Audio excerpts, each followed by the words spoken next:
Reflexiones en la era del eco digital. ¿Quién decide cuando el algoritmo sugiere?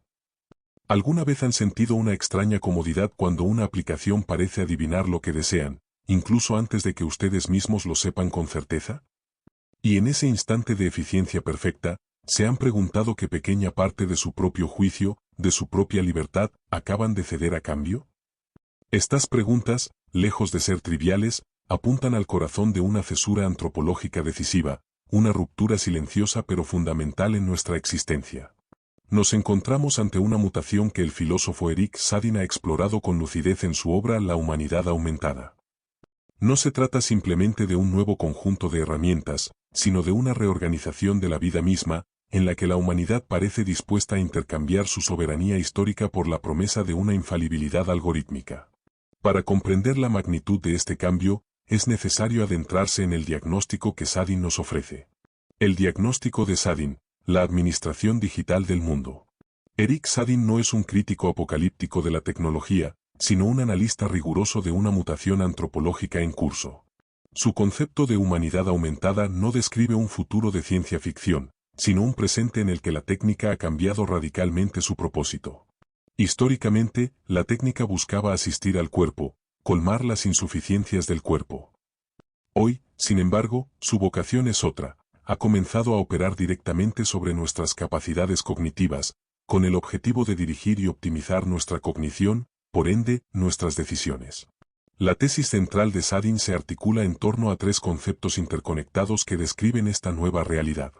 En la mutación decisiva, el cambio fundamental reside en que los sistemas actuales no solo nos ayudan a hacer, sino que nos sugieren qué pensar y qué sentir, interviniendo directamente sobre las capacidades cognitivas. En la administración digital del mundo, este es el nombre del nuevo paradigma de poder. Se trata de una gubernamentalidad algorítmica, una forma de gobierno que no se impone por la fuerza, sino a través de una administración suave, soft, continua e indeleble de la vida, cuyo poder reside en su invisibilidad. El individuo algorítmicamente asistido, como consecuencia de lo anterior, emerge un nuevo tipo de sujeto. El sujeto humanista, definido por su autonomía, está siendo reemplazado por un individuo cuya existencia es guiada por sistemas que actúan como una suerte de doble fuente cognitiva, un estado donde la inteligencia humana y la potencia deductiva de los procesadores se mezclan de forma inextricable. Un doble que más adelante se revelará como un verdadero alter ego superior.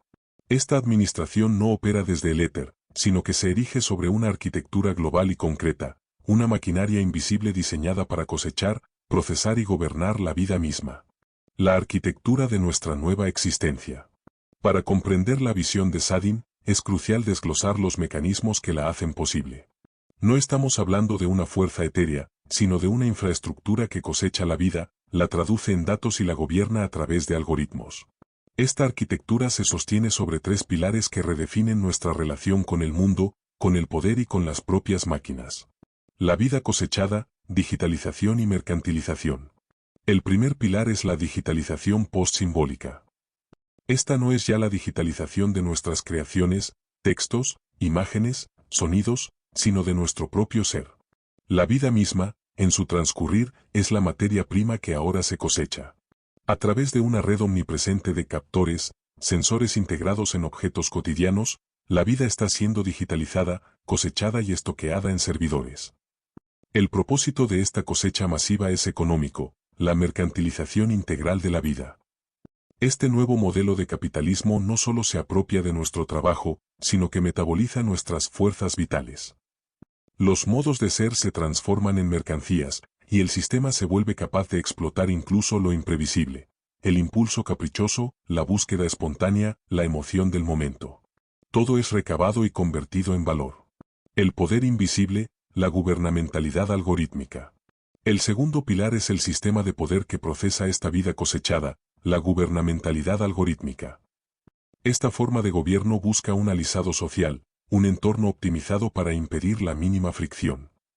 Opera a escondidas, no a través de la coerción, sino de la sugerencia. Su seducción es inmensa porque la deliberación, el conflicto y el juicio son tareas arduas y consumen energía. La promesa algorítmica es un escape del laborioso ejercicio de la política y de la decisión. Este sistema representa, en última instancia, una salida de lo político. La deliberación, el disenso y la negociación, elementos esenciales de la vida democrática, son reemplazados por una administración sana y automatizada de las cosas. El debate es sustituido por el cálculo y la decisión colectiva por la eficiencia algorítmica. El nuevo vínculo, del asistente al alter ego superior. El tercer pilar es la redefinición de nuestra relación con la máquina. La tecnología ha dejado de ser una prótesis para convertirse en un alter ego superior, una especie de divinidad digital a la que delegamos voluntariamente nuestra facultad de juicio. Esta relación se caracteriza por una sumisión consentida y deslumbrada. No se trata de una sumisión ciega, sino de una devoción ganada diariamente. Nos maravillamos ante los innumerables milagros cotidianos de la máquina, la ruta perfecta, la recomendación prescient, y, a cambio de su práctica omnisciencia, le cedemos el control. El smartphone se erige como el dispositivo enseña de esta era, un órgano periférico que materializa esta fusión, y a través de su reactividad al tacto, crea una familiaridad carnal, que nos mantiene permanentemente conectados a la red que nos asiste. Esta devoción da lugar a una dimensión totémica de la tecnología, una entidad religiosa difusa que se impone no por dogmas, sino por la gracia de sus milagros. Estos tres pilares, la vida cosechada, el poder invisible y el vínculo totémico, convergen en una única y seductora promesa, la de una existencia perfectamente optimizada y libre de errores. La mutación silenciosa, de la prótesis a la guía cognitiva. Para comprender el presente, a veces es necesario mirar hacia atrás y ver cómo ha cambiado nuestra relación más fundamental con la tecnología. Porque lo que estamos viviendo no es simplemente una actualización de nuestros aparatos, es el umbral de una nueva fase antropológica. Eric Sadin nos propone un análisis revelador. La vocación ancestral de la técnica, desde el inicio de los tiempos, fue la de colmar las insuficiencias del cuerpo. Una palanca para mover lo que el músculo no podía, una rueda para viajar más lejos, una prótesis para reparar lo que estaba roto.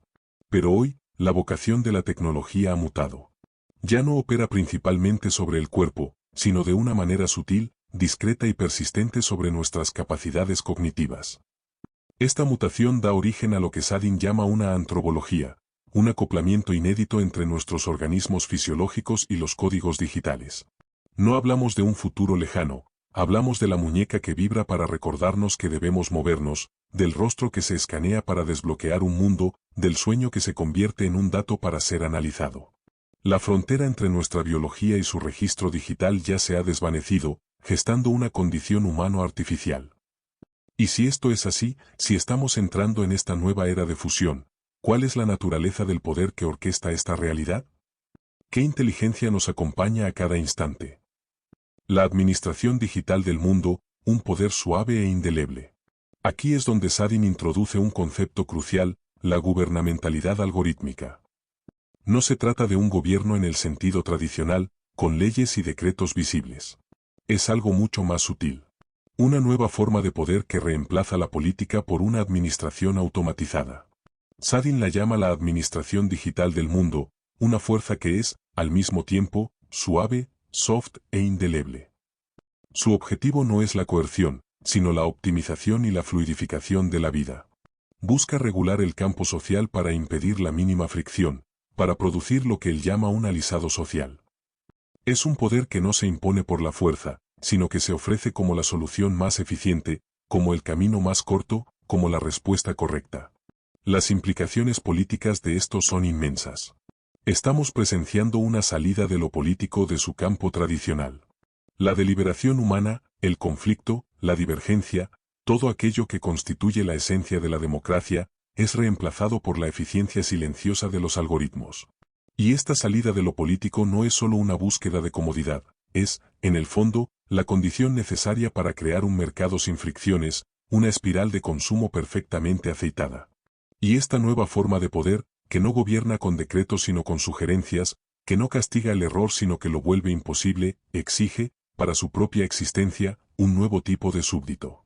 Uno que no se rebele contra la guía, sino que la anhele. El nacimiento del individuo asistido, una vida robóticamente corregida. Este nuevo ser humano es el resultado antropológico de la gobernanza algorítmica. Es la humanidad aumentada en su máxima expresión, el individuo algorítmicamente asistido. La gran promesa de este nuevo paradigma es una vida robóticamente corregida. Una existencia liberada de la incertidumbre, del error, de la necesidad de fallar. A cambio, por supuesto, de la guía constante de una cognición artificial que se percibe como superior. Vivimos bajo el orden de una doble fuente cognitiva, una nueva subjetividad híbrida donde nuestra inteligencia se fusiona con la potencia deductiva de los procesadores. Esta fusión no es meramente funcional, es emocional. La tecnología adquiere una dimensión totémica, se convierte en una suerte de entidad sagrada, una fuerza guía que se manifiesta a través de innumerables milagros cotidianos. Es este mecanismo el que nos lleva a internalizar sus sistemas como un alter ego superior, una versión mejorada de nosotros mismos. Y la omnisciencia de este alter ego, su poder para corregir el fallo antes de que ocurra, le otorga el aura de una divinidad digital. Como escribió un periodista del New York Times, citado por Sadin, Google, combinado con el Wi-Fi, se asemeja un poco a Dios. Dios es inalámbrico, Dios está en todos lados, Dios ve y sabe todo. Esto nos conduce a lo que Sadin llama una sumisión consentida y deslumbrada. La arquitectura del control, cosechando la vida misma. Esta transformación no es una teoría abstracta. Se basa en una infraestructura tecnológica muy concreta, cuyo objetivo es la recolección y el procesamiento masivo de datos. Sadin describe el mecanismo central como una nueva fase, una digitalización post-simbólica. Esta es cualitativamente diferente a las etapas anteriores, que se centraron en la escritura, el sonido o las imágenes.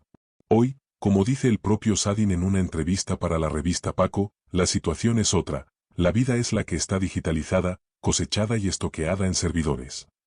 A través de la extensión de captores en los objetos que nos rodean, nuestros teléfonos, relojes, balanzas, televisores, proporcionamos un testimonio continuo de nuestros gestos.